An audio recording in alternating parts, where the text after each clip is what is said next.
मेरे प्यारे देशवासियों, नमस्कार। अक्सर मन की बात में आपके प्रश्नों की बौछार रहती है। इस बार मैंने सोचा कि कुछ अलग किया जाए। मैं आपसे प्रश्न करूं, तो ध्यान से सुनिए मेरे सवाल।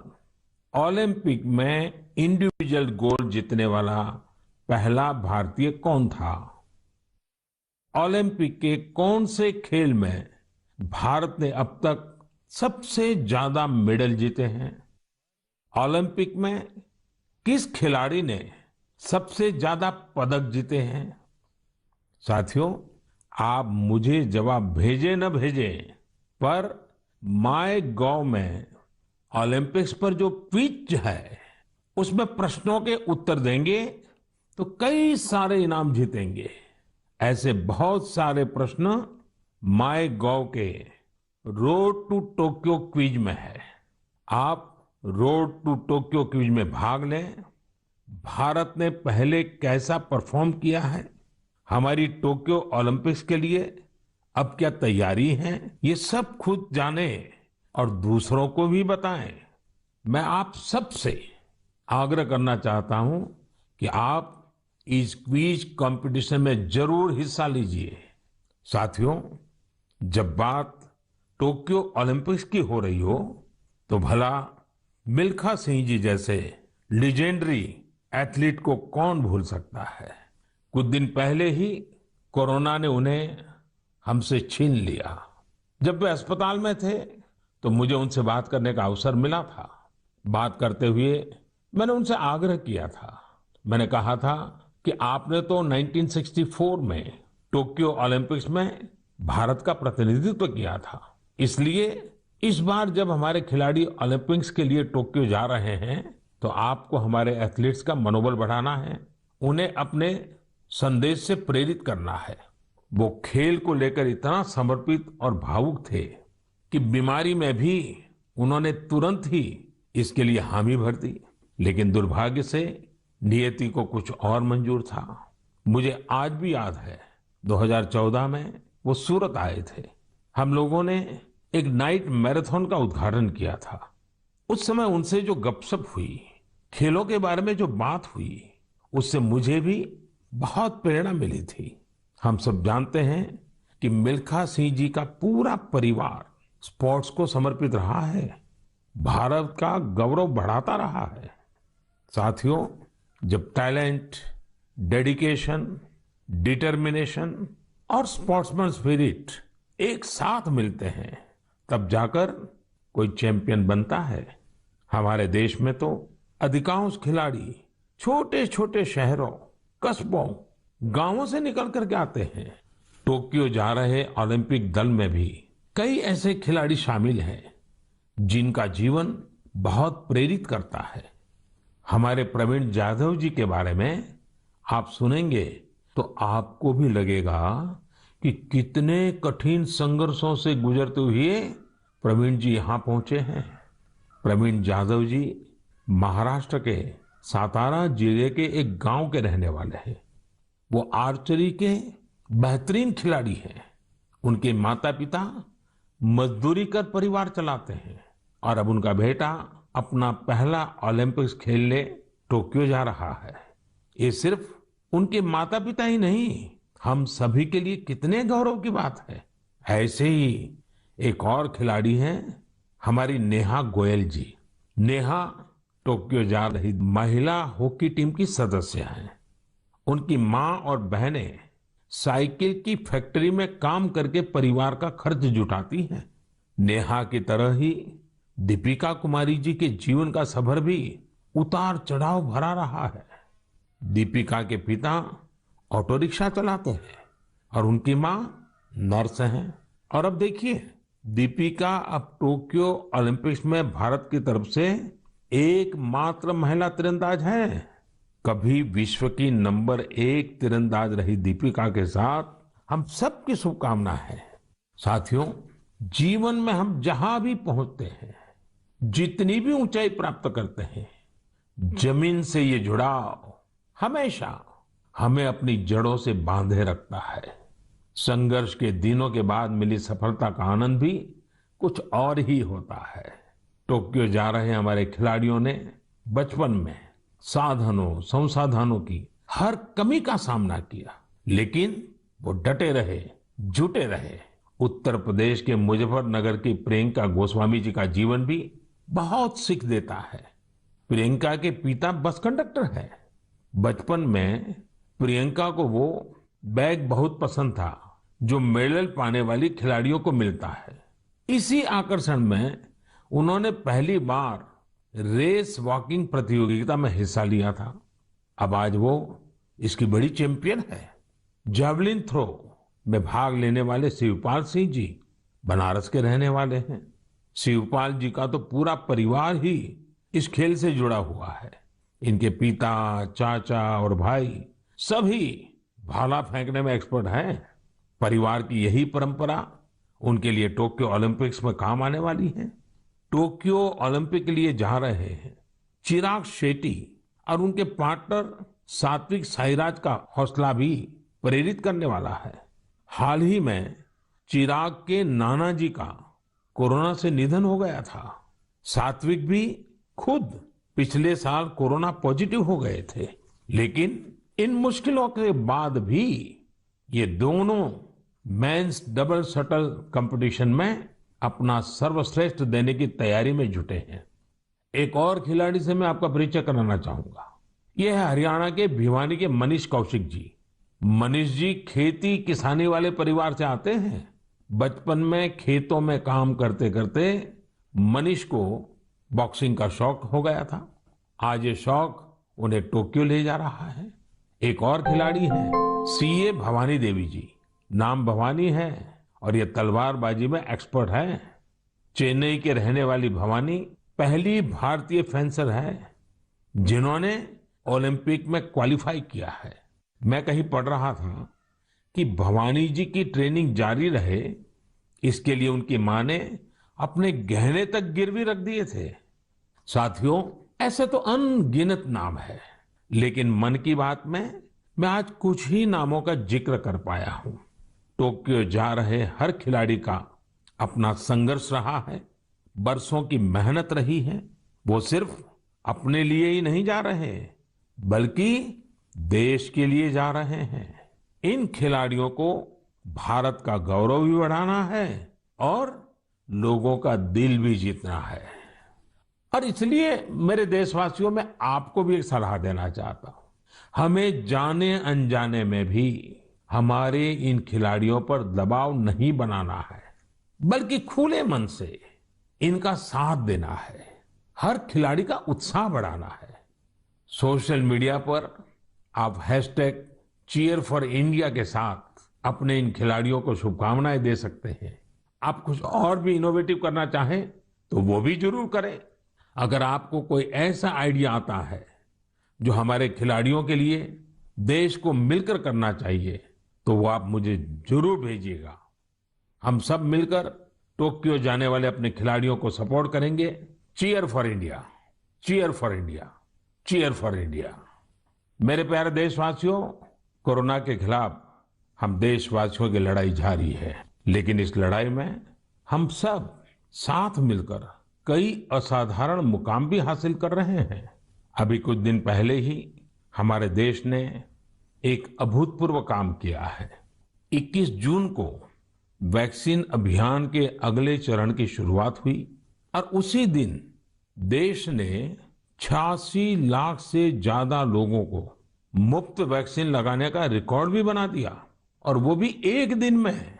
इतनी बड़ी संख्या में भारत सरकार की तरफ से मुफ्त वैक्सीनेशन, और वो भी एक दिन में, स्वाभाविक है इसकी चर्चा भी खूब हुई है। साथियों, एक साल पहले सबके सामने सवाल था कि वैक्सीन कब आएगी। आज हम एक दिन में लाखों लोगों को मेड इन इंडिया वैक्सीन मुफ्त में लगा रहे हैं, और यही तो नए भारत की ताकत है। साथियों, वैक्सीन की सेफ्टी देश के हर नागरिक को मिले, हमें लगातार प्रयास करते रहना है। कई जगहों पर वैक्सीन हेजिटेंसी को खत्म करने के लिए कई संगठन, सिविल सोसाइटी के लोग आगे आए हैं और सब मिलकर के बहुत अच्छा काम कर रहे हैं।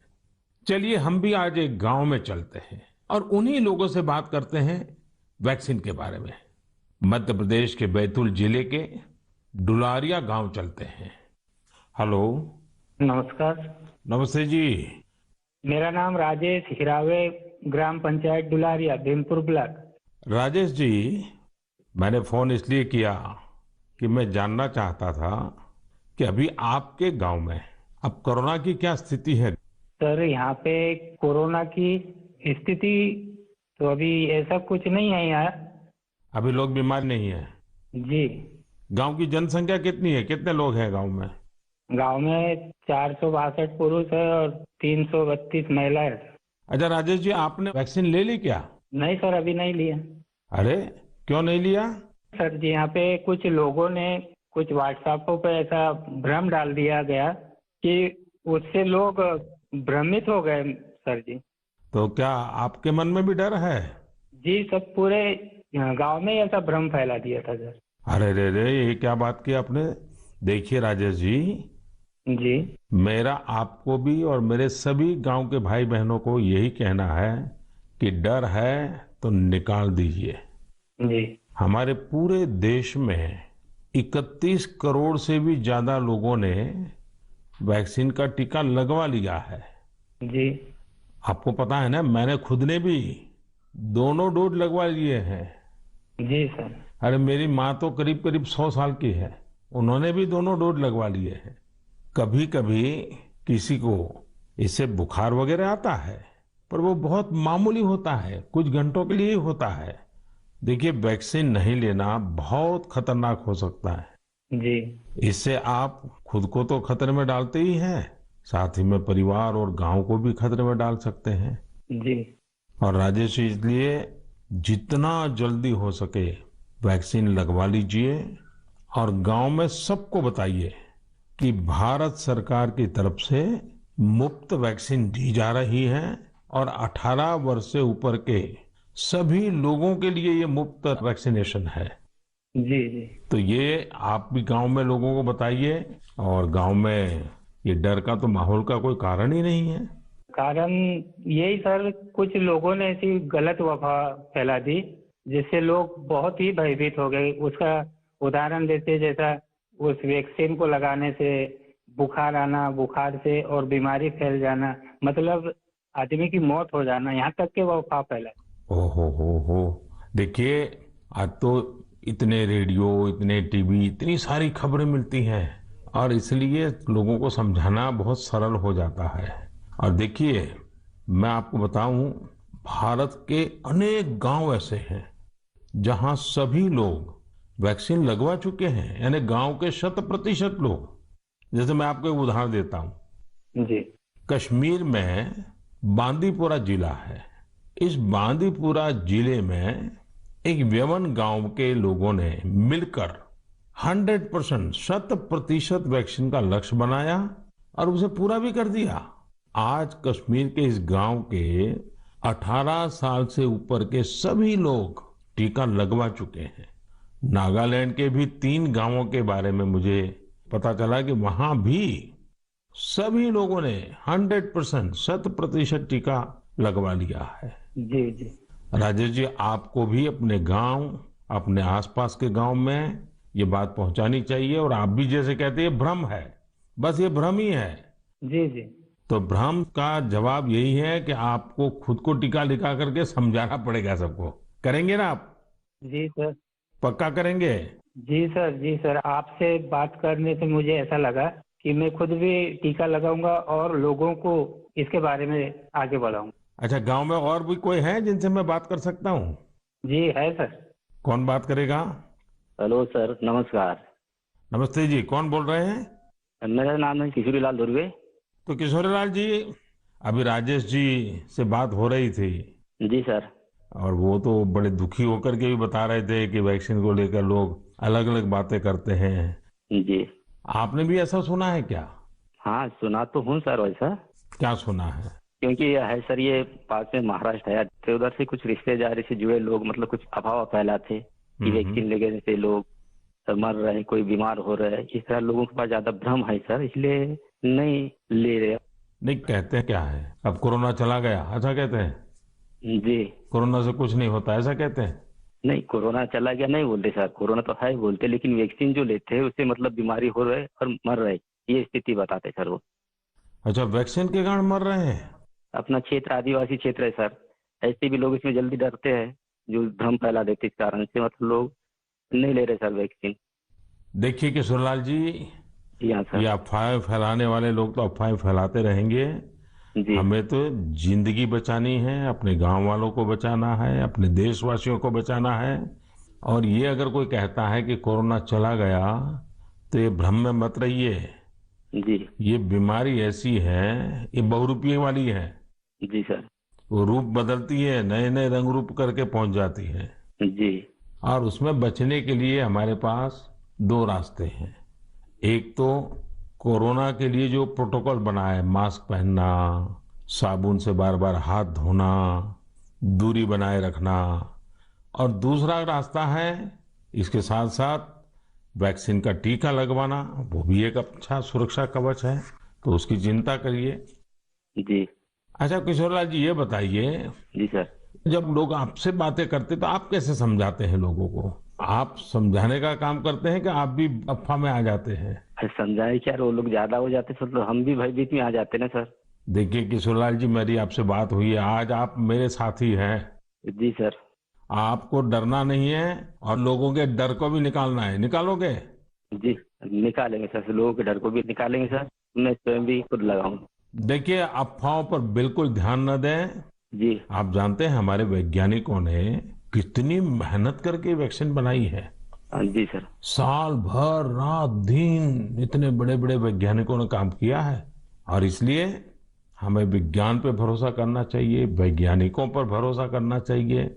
और ये झूठ फैलाने वाले लोगों को बार बार समझाना चाहिए कि देखिए भाई, ऐसा नहीं होता है, इतने लोगों ने वैक्सीन ले लिया है, कुछ नहीं होता है। जी। और अफवाहों से बहुत बच करके रहना चाहिए, गांव को भी बचाना चाहिए। जी। और राजेश जी, किशोरलाल जी, आप जैसे साथियों को तो मैं कहूंगा कि आप अपने ही गांव में नहीं और गांवों में भी इन अफवाहों को रोकने का काम कीजिए और लोगों को बताइए मेरे से बात हुई है। जी सर। बता दीजिए, मेरा नाम बता दीजिए। बताएंगे सर, और समझाएंगे लोगों को, और स्वयं भी लेंगे। देखिए, आपके पूरे गांव को मेरी तरफ से शुभकामनाएं दीजिए। जी सर। और सभी से कहिए कि जब भी अपना नंबर आए, जी। वैक्सीन जरूर लगवाएं। ठीक है सर। मैं चाहूंगा कि गांव की महिलाओं को, हमारी माताओं बहनों को जी सर। इस काम में ज्यादा से ज्यादा जोड़िए और सक्रियता के साथ उनको साथ रखिए। जी। कभी कभी माताएं बहनें बात कहती है ना, लोग जल्दी मान जाते हैं। जी। आपके गांव में जब टीकाकरण पूरा हो जाए तो मुझे बताएंगे आप? हाँ बताएंगे सर। पक्का बताएंगे? जी। देखिए, मैं इंतजार करूंगा आपकी चिट्ठी का। जी सर। चलिए राजेश जी, किशोर जी, बहुत बहुत धन्यवाद, आपसे बात करने का मौका मिला। धन्यवाद सर, आपने हम बात किया है, बहुत बहुत धन्यवाद आपको भी। साथियों, कभी ना कभी ये विश्व के लिए केस स्टडी का विषय बनेगा कि भारत के गांव के लोगों ने, हमारे वनवासी आदिवासी भाई बहनों ने इस कोरोना काल में किस तरह अपने सामर्थ्य और सूझबूझ का परिचय दिया।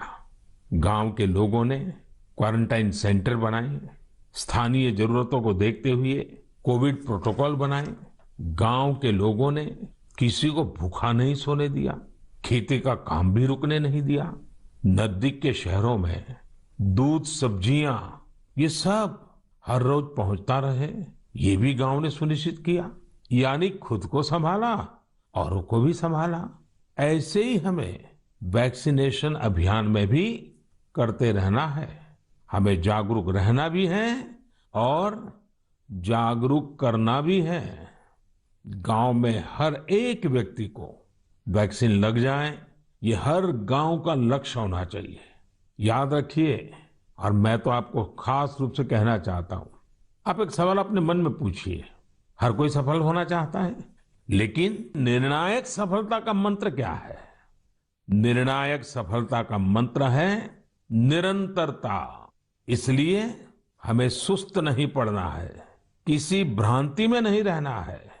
हमें सतत प्रयास करते रहना है, कोरोना पर जीत हासिल करनी है। मेरे प्यारे देशवासियों, हमारे देश में अब मानसून का सीजन भी आ गया है। बादल जब बरसते हैं तो केवल हमारे लिए नहीं बरसते, बल्कि बादल आने वाली पीढ़ियों के लिए भी बरसते हैं। बारिश का पानी जमीन में जाकर इकट्ठा भी होता है, जमीन के जल स्तर को भी सुधारता है, और इसलिए मैं जल संरक्षण को देश सेवा का ही एक रूप मानता हूं। आपने भी देखा होगा, हम में से कई लोग इस पुण्य को अपनी जिम्मेदारी मानकर लगे रहे हैं। ऐसे ही एक शख्स हैं उत्तराखंड के पौड़ी गढ़वाल के सच्चिदानंद भारती जी। भारती जी एक शिक्षक हैं और उन्होंने अपने कार्यों से भी लोगों को बहुत अच्छी शिक्षा दी है। आज उनकी मेहनत से ही पौड़ी गढ़वाल के उफरैंखाल क्षेत्र में पानी का बड़ा संकट समाप्त हो गया। जहां लोग पानी के लिए तरसते थे, वहां आज साल भर जल की आपूर्ति हो रही है। साथियों, पहाड़ों में जल संरक्षण का एक पारंपरिक तरीका रहा है, जिसे चाल खाल भी कहा जाता है, यानी पानी जमा करने के लिए बड़ा सा गड्ढा खोदना। इस परंपरा में भारती जी ने कुछ नए तौर तरीकों को जोड़ दिया। उन्होंने लगातार छोटे बड़े तालाब बनवाए। इससे न सिर्फ उफरैंखाल की पहाड़ी हरी भरी हुई, बल्कि लोगों की पेयजल की दिक्कत भी दूर हो गई। आप ये जानकर हैरान रह जाएंगे कि भारती जी ऐसी 30,000 से अधिक जल तलैया बनवा चुके हैं। 30,000। उनका ये भगीरथ कार्य आज भी जारी है और अनेक लोगों को प्रेरणा दे रहे हैं। साथियों, इसी तरह यूपी के बांदा जिले में अंधाव गांव के लोगों ने भी एक अलग ही तरह का प्रयास किया है। उन्होंने अपने अभियान को बड़ा ही दिलचस्प नाम दिया है, खेत का पानी खेत में, गांव का पानी गांव में। इस अभियान के तहत गांव के कई 100 बीघे खेतों में ऊंची ऊंची मेड़ बनाई गई है। इससे बारिश का पानी खेत में इकट्ठा होने लगा और जमीन में जाने लगा। अब ये सब लोग खेतों की मेड़ पर पेड़ लगाने की भी योजना बना रहे हैं। यानी अब किसानों को पानी, पेड़ और पैसा तीनों मिलेगा। अपने अच्छे कार्यों से पहचान तो उनके गांव की दूर दूर तक वैसे भी हो रही है। साथियों, इन सभी से प्रेरणा लेते हुए हम अपने आसपास जिस भी तरह से पानी बचा सकते हैं, हमें बचाना चाहिए। मानसून के इस महत्वपूर्ण समय को हमें गंवाना नहीं है। मेरे प्यारे देशवासियों, हमारे शास्त्रों में कहा गया है, नास्ति मूलम अनौषधम, अर्थात पृथ्वी पर ऐसी कोई वनस्पति नहीं है जिसमें कोई न कोई औषधीय गुण न हो। हमारे आसपास ऐसे कितने ही पेड़ पौधे होते हैं जिनमें अद्भुत गुण होते हैं, लेकिन कई बार हमें उनके बारे में पता ही नहीं होता। मुझे नैनीताल से एक साथी भाई परितोष ने इस विषय पर एक पत्र भेजा है। उन्होंने लिखा है कि उन्हें गिलोय और दूसरी कई वनस्पतियों के इतने चमत्कारी मेडिकल गुणों के बारे में कोरोना आने के बाद ही पता चला। परितोष ने मुझे आग्रह भी किया है कि मैं मन की बात के सभी श्रोताओं से कहूं कि आप अपने आसपास की वनस्पतियों के बारे में जानिए और दूसरों को भी बताइए। वास्तव में ये तो हमारी सदियों पुरानी विरासत है, जिसे हमें ही संजोना है। इसी दिशा में मध्य प्रदेश के सतना के एक साथी हैं श्रीमान रामलोटन कुशवाहा जी। उन्होंने बहुत ही सराहनीय काम किया है। रामलोटन जी ने अपने खेत में एक देशी म्यूजियम बनाया है। इस म्यूजियम में उन्होंने सैकड़ों औषधीय पौधों और बीजों का संग्रह किया है। इन्हें वो दूर सुदूर क्षेत्रों से यहाँ लेकर आए हैं। इसके अलावा वो हर साल कई तरह की भारतीय सब्जियां भी उगाते हैं। रामलोटन जी की इस बगिया, इस देशी म्यूजियम को लोग देखने भी आते हैं और उससे बहुत कुछ सीखते भी हैं। वाकई एक बहुत अच्छा प्रयोग है जिसे देश के अलग अलग क्षेत्रों में दोहराया जा सकता है। मैं चाहूंगा आप में से जो लोग इस तरह का प्रयास कर सकते हैं वो जरूर करें। इससे आपकी आय के नए साधन भी खुल सकते हैं। एक लाभ ये भी होगा कि स्थानीय वनस्पतियों के माध्यम से आपके क्षेत्र की पहचान भी बढ़ेगी। मेरे प्यारे देशवासियों, अब से कुछ दिनों बाद 1 जुलाई को हम नेशनल डॉक्टर्स डे मनाएंगे। ये दिन देश के महान चिकित्सक और स्टेट्समैन डॉक्टर बीसी राय की जन्म जयंती को समर्पित है। कोरोना काल में डॉक्टर्स के योगदान के हम सब आभारी हैं। हमारे डॉक्टर्स ने अपनी जान की परवाह न करते हुए हमारी सेवा की है। इसलिए इस बार नेशनल डॉक्टर्स डे और भी खास हो जाता है। साथियों, मेडिसिन की दुनिया के सबसे सम्मानित लोगों में से एक हिपोक्रेट्स ने कहा था, wherever the art of medicine is loved, there is also a love of humanity. यानी जहां आर्ट ऑफ मेडिसिन के लिए प्रेम होता है, वहां मानवता के लिए भी प्रेम होता है। डॉक्टर्स इसी प्रेम की शक्ति से ही हमारी सेवा कर पाते हैं। इसलिए हमारा ये दायित्व है कि हम उतने ही प्रेम से उनका धन्यवाद करें, उनका हौसला बढ़ाएं। वैसे हमारे देश में कई लोग ऐसे भी हैं जो डॉक्टर्स की मदद के लिए आगे बढ़कर काम करते हैं। श्रीनगर से एक ऐसे ही प्रयास के बारे में मुझे पता चला। यहाँ डल झील में एक बोट एम्बुलेंस सर्विस की शुरुआत की गई। इस सेवा को श्रीनगर के तारिक अहमद पटलू जी ने शुरू किया, जो एक हाउस बोट ओनर है। उन्होंने खुद भी कोविड-19 से जंग लड़ी है और इसी से उन्हें एम्बुलेंस सर्विस शुरू करने के लिए प्रेरित किया।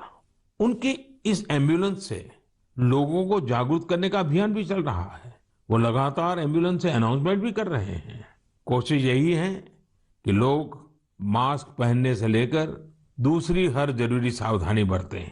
साथियों, डॉक्टर्स डे के साथ ही 1 जुलाई को चार्टर्ड अकाउंटेंट्स डे भी मनाया जाता है। मैंने कुछ वर्ष पहले देश के चार्टर्ड अकाउंटेंट से ग्लोबल लेवल की भारतीय ऑडिट फर्म्स का उपहार मांगा था।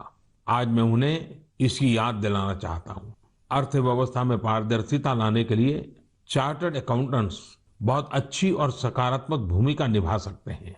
मैं सभी चार्टर्ड अकाउंटेंट्स, उनके परिवार के सदस्यों को अपनी शुभकामनाएं देता हूं।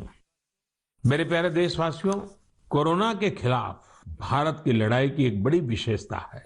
इस लड़ाई में देश के हर व्यक्ति ने अपनी भूमिका निभाई है।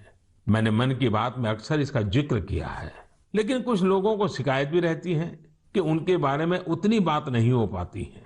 अनेक लोग, चाहे बैंक स्टाफ हो, टीचर्स हो, छोटे व्यापारी या दुकानदार हो, दुकानों में काम करने वाले लोग हों, रेहड़ी पटरी वाले भाई बहन हो, सिक्योरिटी वॉचमैन या फिर पोस्टमैन और पोस्ट ऑफिस के कर्मचारी, दरअसल यह लिस्ट बहुत ही लंबी है और हर किसी ने अपनी भूमिका निभाई है। शासन प्रशासन में भी कितने ही लोग अलग अलग स्तर पर जुटे रहे हैं। साथियों, आपने संभवतः भारत सरकार में सचिव रहे गुरुप्रसाद महापात्र जी का नाम सुना होगा। मैं आज मन की बात में उनका जिक्र भी करना चाहता हूँ। गुरुप्रसाद जी को कोरोना हो गया था। वो अस्पताल में भर्ती थे और अपना कर्तव्य भी निभा रहे थे। देश में ऑक्सीजन का उत्पादन बढ़े, दूर सुदूर इलाकों तक ऑक्सीजन पहुंचे, इसके लिए उन्होंने दिन रात काम किया। एक तरफ कोर्ट कचहरी का चक्कर, मीडिया का प्रेशर, एक साथ कई मोर्चों पर वो लड़ते रहे। बीमारी के दौरान उन्होंने काम करना बंद नहीं किया। मना करने के बाद भी वो जीत करके ऑक्सीजन पर होने वाली वीडियो कॉन्फ्रेंस में भी शामिल हो जाते थे। देशवासियों की इतनी चिंता थी उन्हें, वो अस्पताल के बेड पर खुद की परवाह किए बिना देश के लोगों तक ऑक्सीजन पहुंचाने के लिए इंतजाम में जुटे रहे।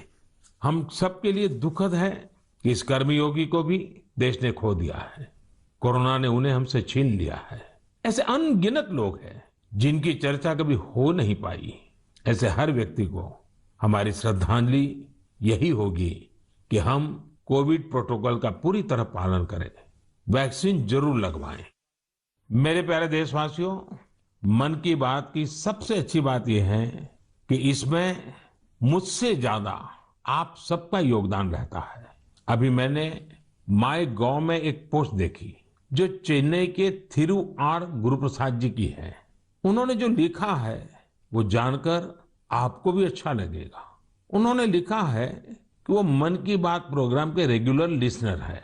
गुरुप्रसाद जी की पोस्ट से अब मैं कुछ पंक्तियां कोट कर रहा हूं। उन्होंने लिखा है, जब भी आप तमिलनाडु के बारे में बात करते हैं तो मेरा इंटरेस्ट और भी बढ़ जाता है। आपने तमिल भाषा और तमिल संस्कृति की महानता, तमिल त्योहारों और तमिलनाडु के प्रमुख स्थानों की चर्चा की है। गुरु प्रसाद जी आगे लिखते हैं कि मन की बात में मैंने तमिलनाडु के लोगों की उपलब्धियों के बारे में भी कई बार बताया है। थिरुकुरल के प्रति आपके प्यार और थिरुवल्लुवर जी के प्रति आपके आदर का तो कहना ही क्या। इसलिए मैंने मन की बात में आपने जो कुछ भी तमिलनाडु के बारे में बोला है उन सबको संकलित कर एक ई बुक तैयार की है। क्या आप इस ई बुक को लेकर कुछ बोलेंगे और इसे नमो ऐप पर भी रिलीज करेंगे? धन्यवाद। ये मैं गुरु प्रसाद जी का पत्र आपके सामने पढ़ रहा था। गुरु प्रसाद जी, आपकी ये पोस्ट पढ़कर बहुत आनंद आया। अब आप अपनी ई बुक में एक और पेज जोड़ दीजिए। नान तमिल कला चाराक्तिन पेरिये अभिमानी, नान उलगतलय पलमयान तमिल मोलियन पेरिये अभिमानी। उच्चारण का दोष अवश्य होगा, लेकिन मेरा प्रयास और मेरा प्रेम कभी भी कम नहीं होगा। जो तमिल भाषी नहीं है उन्हें मैं बताना चाहता हूँ, गुरु प्रसाद जी को मैंने कहा है, मैं तमिल संस्कृति का बहुत बड़ा प्रशंसक हूँ। मैं दुनिया की सबसे पुरानी भाषा तमिल का बड़ा प्रशंसक हूँ। साथियों, हर हिंदुस्तानी को विश्व की सबसे पुरातन भाषा हमारे देश की है, इसका गुणगान करना ही चाहिए, उस पर गर्व महसूस करना चाहिए। मैं भी तमिल को लेकर बहुत गर्व करता हूँ। गुरु प्रसाद जी, आपका ये प्रयास मेरे लिए एक नई दृष्टि देने वाला है, क्योंकि मैं मन की बात करता हूँ तो सहज सरल तरीके से अपनी बात रखता हूँ। मुझे नहीं मालूम था कि इसका ये भी एक एलिमेंट था। आपने जब पुरानी सारी बातों को इकट्ठा किया तो मैंने भी उसे एक बार नहीं बल्कि 2 बार पढ़ा। गुरु प्रसाद जी, आपकी इस बुक को मैं नमो ऐप पर जरूर अपलोड करवाऊंगा। भविष्य के प्रयासों के लिए आपको बहुत बहुत शुभकामनाएं। मेरे प्यारे देशवासियों, आज हमने कोरोना की कठिनाइयों और सावधानियों पर बात की। देश और देशवासियों की कई उपलब्धियों पर भी चर्चा की। अब एक और बड़ा अवसर भी हमारे सामने है। 15 अगस्त भी आने वाला है। आजादी के 75 वर्ष का अमृत महोत्सव हमारे लिए बहुत बड़ी प्रेरणा है। हम देश के लिए जीना सीखें। आजादी की जंग देश के लिए मरने वालों की कथा है। आजादी के बाद के इस समय को हमें देश के लिए जीने वालों की कथा बनाना है। हमारा मंत्र होना चाहिए इंडिया फर्स्ट। हमारे हर फैसले, हर निर्णय का आधार होना चाहिए इंडिया फर्स्ट। साथियों, अमृत महोत्सव में देश ने कई सामूहिक लक्ष्य भी तय किए हैं। जैसे हमें अपने स्वाधीनता सेनानियों को याद करते हुए उनसे जुड़े इतिहास को पुनर्जीवित करना है। आपको याद होगा कि मन की बात में मैंने युवाओं से स्वाधीनता संग्राम पर इतिहास लेखन करके शोध करने इसकी अपील की थी। मकसद ये था कि युवा प्रतिभाएं आगे आए, युवा सोच, युवा विचार सामने आए, युवा कलम नई ऊर्जा के साथ लेखन करे। मुझे ये देखकर बहुत अच्छा लगा कि बहुत ही कम समय में 2500 से ज्यादा युवा इस काम को करने के लिए आगे आए हैं। साथियों, दिलचस्प बात यह है, 19वीं 20वीं शताब्दी के जंग की बात तो आमतौर पर होती रहती है, लेकिन खुशी इस बात की है कि 21वीं सदी में जो युवा पैदा हुए हैं, 21वीं सदी में जिनका जन्म हुआ है, ऐसे मेरे नौजवान साथियों ने 19वीं और 20वीं शताब्दी की आजादी की जंग को लोगों के सामने रखने का मोर्चा संभाला है। इन सभी लोगों ने माईगॉव पर इसका पूरा ब्यौरा भेजा है। ये लोग हिंदी, इंग्लिश, तमिल, कन्नड़ा, बांग्ला, तेलुगु, मराठी, मलयालम, गुजराती ऐसी देश की अलग अलग भाषाओं में स्वाधीनता संग्राम पर लिखेंगे। कोई स्वाधीनता संग्राम से जुड़े रहे अपने आसपास के स्थानों की जानकारी जुटा रहा है, तो कोई आदिवासी स्वाधीनता सेनानियों पर किताब लिख रहा है। एक अच्छी शुरुआत है। मेरा आप सभी से अनुरोध है कि अमृत महोत्सव से जैसे भी जुड़ सकते हैं जरूर जुड़े। ये हमारा सौभाग्य है कि हम आजादी के 75 वर्ष के पर्व का साक्षी बन रहे हैं। इसलिए अगली बार जब हम मन की बात में मिलेंगे तो अमृत महोत्सव की और तैयारियों पर भी बात करेंगे। आप सब स्वस्थ रहिए, कोरोना से जुड़े नियमों का पालन करते हुए आगे बढ़िए। अपने नए नए प्रयासों से देश को ऐसे ही गति देते रहिए। इन्हीं शुभकामनाओं के साथ बहुत बहुत धन्यवाद। तो मन की बात में कई महत्वपूर्ण बातें प्रधानमंत्री नरेंद्र मोदी ने कही हैं। उन्होंने कहा है कि वैक्सीन का डर मन से निकालना बहुत जरूरी है, क्योंकि कई जगहों पर अफवाह की वजह से लोग वैक्सीन नहीं लगवा रहे हैं। कोरोना से लड़ने में सबका योगदान रहा है। डॉक्टर्स ने खासतौर से सराहनीय भूमिका निभाई है। वैक्सीन नहीं लेना खतरनाक है। साथ ही साथ उन्होंने इस बात का भी जिक्र किया कि उन्होंने खुद दोनों डोज वैक्सीन की ले ली हैं, इसीलिए बहुत जरूरी है कि वैक्सीन ना रुके। लाखों वैक्सीन एक दिन में लगाई जा रही हैं। केंद्र मुहैया करा रहा है फ्री में वैक्सीन, तो जरूरी है कि सब लोग वैक्सीन जरूर लगवाएं।